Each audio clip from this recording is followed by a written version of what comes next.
In the course of our last few lessons, we have talked at great length the various challenges and serious problems that this newly independent nation was met with after the country gained its independence from colonial rule in 1947. We learnt about the various political problems that cropped up in the form of reintegration and territorial configuration.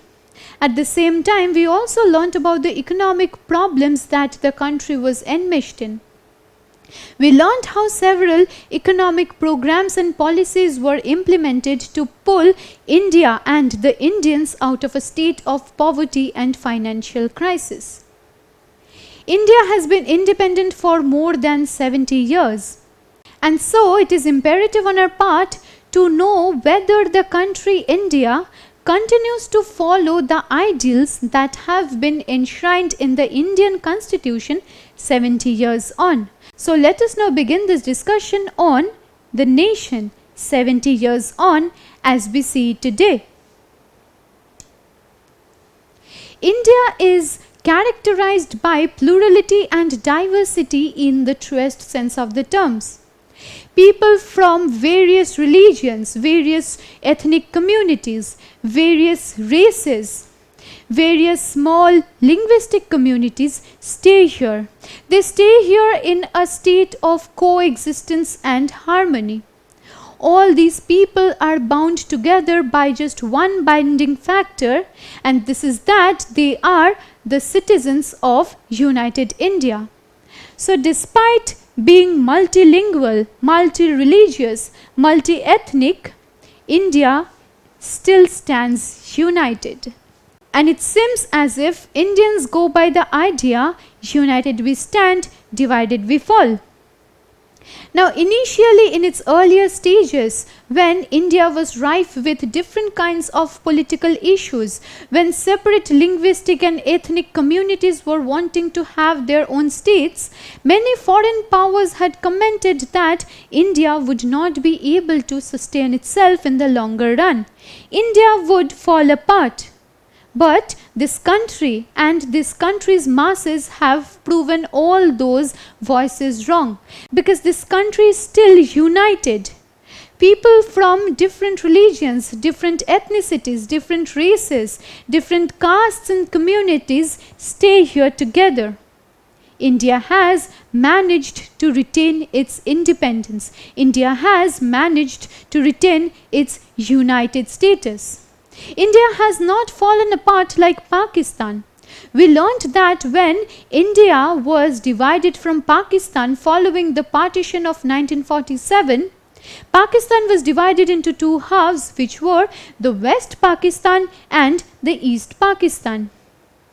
Over the years, Pakistan again got broken up, and East Pakistan gave way to the new country Bangladesh.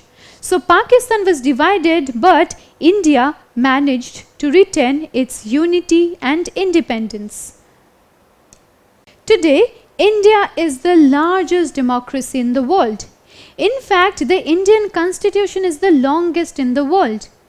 India, in the truest sense of the term, is a sovereign, socialist, secular, democratic republic. Indian citizens still continue to exercise democratic rights because they all have voting rights. All Indian citizens after the age of 18 can participate in national and state elections. All Indian citizens are also granted certain fundamental rights. They are protected by the state. And so, this largest democracy in the world boasts of its status within the world politics. In fact, freedom of press and judicial independence exist in India even today. By freedom of press, we mean that the media houses, the publishing houses could produce any news even if it goes against the government. So the masses enjoy the freedom of press. The masses enjoy the freedom of speech and expression. The masses have the right to hold dissident voices and dissenting opinions. At the same time, the country also ensures judicial independence. The judicial organs in this country function independent of the legislature or the executive bodies. And so freedom of press and judicial independence are the cornerstones of democracy in today's India. Now we have learned that India strove very hard to attain its independence from British colonial rule. And the masses who were fighting in the British Indian Army played a very important role in posing a great challenge to the colonizers and the colonial officials. Because these armies, these sepoys had united and they fought for the cause of the independence of their nation. And the Britishers felt the power that the Indian sepoys could exercise, be that in the revolt of 1857 or in 1946 in a mutiny against the Royal Indian Navy. And after a point of time, the Britishers realized that it became impossible for them to hold on to the power that they exercised over the Indian masses. And so they had to leave the subcontinent in order to give birth to a new independent nation. Now, when the country got its independence, it now wanted to strengthen its defense so that history does not repeat itself. So the country spent a huge amount of its resources in order to strengthen its military powers. And the country still continues to pay a huge amount of money for the protection as well as the upkeep of a very powerful military force in the country. Now, in 1954, India launched the atomic energy program, and it was the first country to do so. So now India started demonstrating the power that it could have by launching this atomic energy program. And in the year 1974, the first successful nuclear bomb test was performed by India, and it was given the code name Smiling Buddha.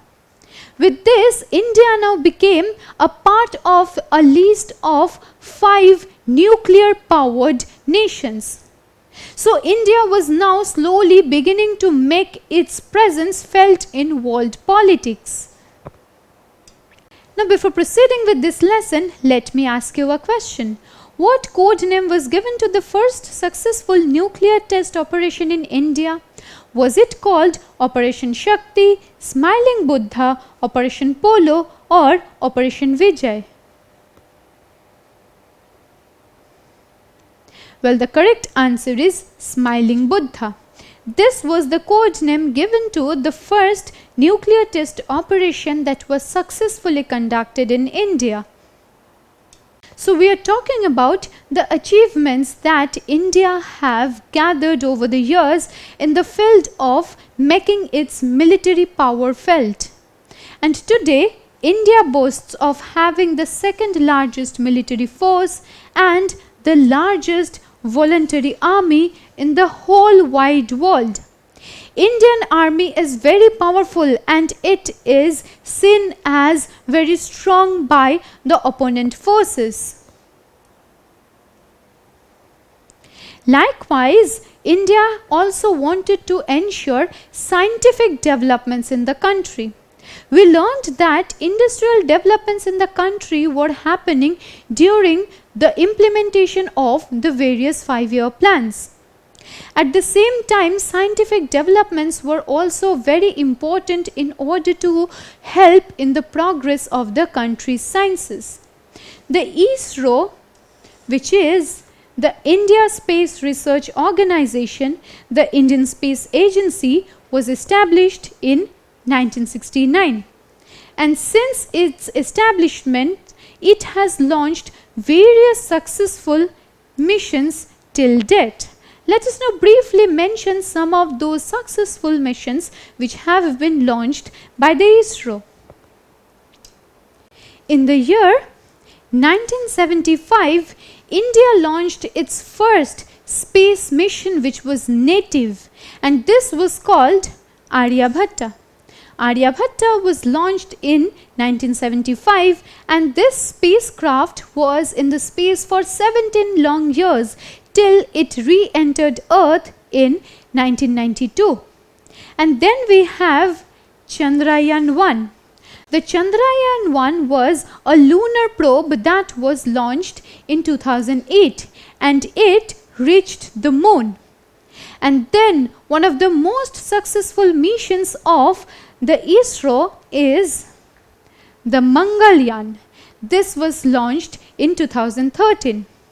Now, India is the first country in the whole wide world to be able to send its space mission to the Mars in the first attempt.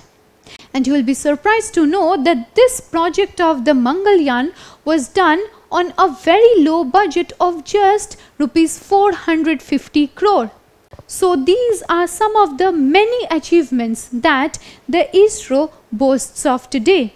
And it's not just the ISRO, but all the Indian masses are also proud of these kinds of achievements, be that in the field of the sciences, of technology, of the industry, or even in the fields of medicine, law, as well as politics. But it will be erroneous to comment that India has always seen a glorious time in every possible way. We know that the caste system, these caste distinctions have riddled the Indian society for many centuries, and the country has not been completely successful in removing all traces of caste distinction from the society, in completely uprooting this caste system from the minds of the masses. So despite instituting the reservation system, there still persist many divisions in the society in the form of caste discriminations.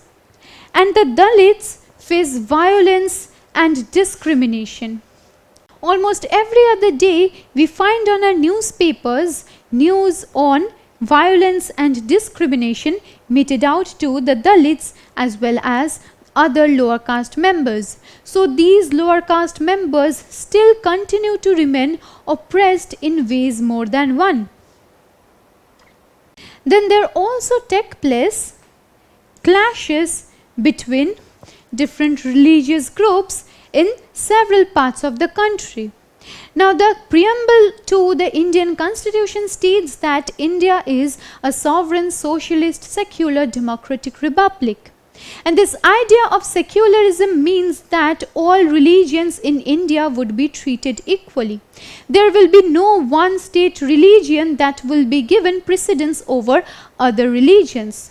Despite this, communal tensions, hatred and prejudices against other religions continue to pervade the minds of many Indian masses. And as a result of this, clashes and riots often break out between several religious groups.